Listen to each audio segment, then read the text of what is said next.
Shalom, selamat pagi. Kita bertemu kembali di Inspirasi GBI Citra Garden 2.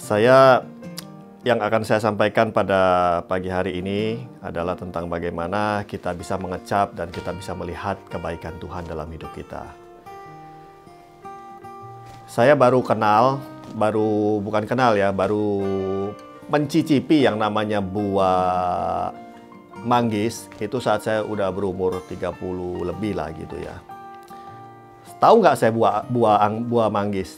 Saya tahu sejak dari kecil saya tuh penggemar buah-buahan ya, apalagi buah-buah dari pohon-pohon tetangga itu ya, yang kami hanya minta ya Bu, iya, teman saya yang jawab gitu, jadi kami ambil buahnya. Nah, itu banyak macam-macam buah. Nah, buah manggis kenapa saya baru berani saya makan setelah saya berusia 30 tahun ke atas? Karena sejak kecil teman saya itu nakut-nakutin, kalau kamu makan buah manggis dapat celaka, ya bisa celaka, keluarga bisa celaka, saya bisa celaka. Itu kebawa sampai saya dewasa.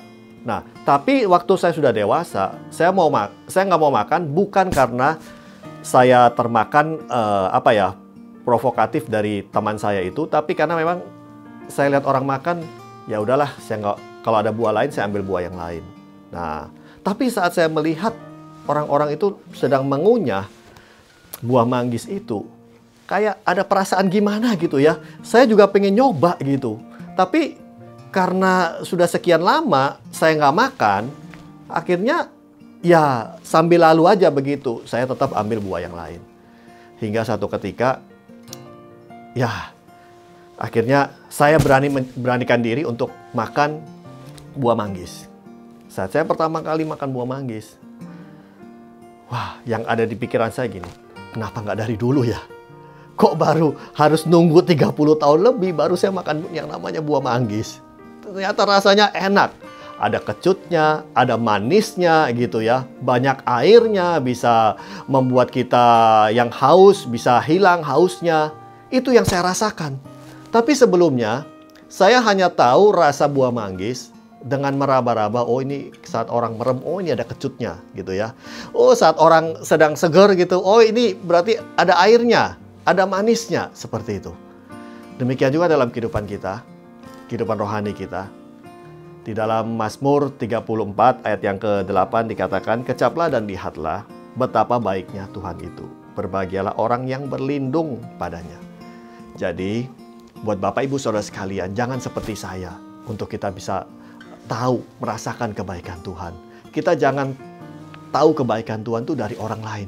Dari kesaksian hidup mereka, bagaimana mereka disertai Tuhan, dilindungi Tuhan, bagaimana mereka diberkati Tuhan, bagaimana mereka mengalami mukjizat, kesembuhan dari Tuhan. Tapi marilah, alami sendiri. Makan itu buah manggis sendiri seperti saya, sehingga kita bisa merasakan. Dan saat kita mengecap, kita makan, kita mengecap, kita tahu setiap kebaikan Tuhan dalam kehidupan kita. Mazmur surat 34 ini ditulis oleh Raja Daud saat dia sedang dalam pengejaran Raja Saul dan dia pura-pura menjadi orang gila di depan Raja Akhis. Jadi sefrustasinya Raja Daud di Mazmur 34 ini, Daud masih bisa merasakan kebaikan Tuhan. Dia masih bisa mengecap kebaikan Tuhan dalam hidupnya. Dia masih bisa melihat kebaikan Tuhan dalam hidupnya. Lewat perbuatan-perbuatan Tuhan yang ajaib. Lewat bagaimana dia setiap hari dia bersekutu dengan Tuhan.